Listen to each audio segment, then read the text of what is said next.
Партијата Интегра ќе предложи меморандум за соработка на сите парламентарни и вонпарламентарни опозициони партии, но и други субјекти, кои сметаат дека сегашната влада на СДСМ треба да замине во опозиција. Нудиме тука модалитети внатре во меморандумот и веројатно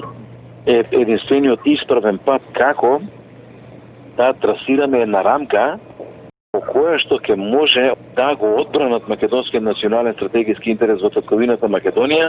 и да ги санираме штетите што се направени од оваа флагрантна апезмент политика на владата на Социјалдемократскиот сојуз и заедно и во тек на една година да создадеме услови за нови предвремени парламентарни избори. Интегра, која на парламентарните избори во јули покажа изненадувачки добар резултат, продолжува да биде активна и во периодот потоа, а меморандумот до предвидените адреси ќе го испорача бргу. Денеска дописот ќе биде пратен лично до лидерите на сите овие партии кои што се споменати во меморандумот, помеѓу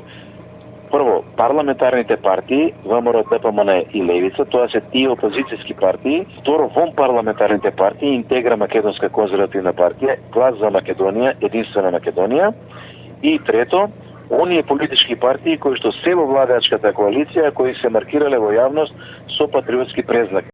Она што за Интегра во овој период е да се биде или не за државата и македонската нација, за аналитичари е сосема друго. Во сред процеси кои се од суштински карактер,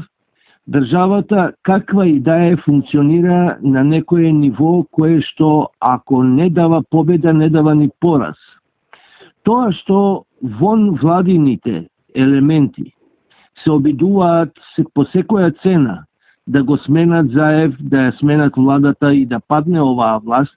е само политички маркетинг. Сепак, веруваат ли од Интегра дека нивната иницијатива ќе го донесе крајниот ефект, а тоа е формирање влада за национален спас со рок од една година и предвремени избори до година заедно со редовните локални избори во октомври? Треба да се осојузиме во едно партнерство на рамноправна основа заради остварување на овие цели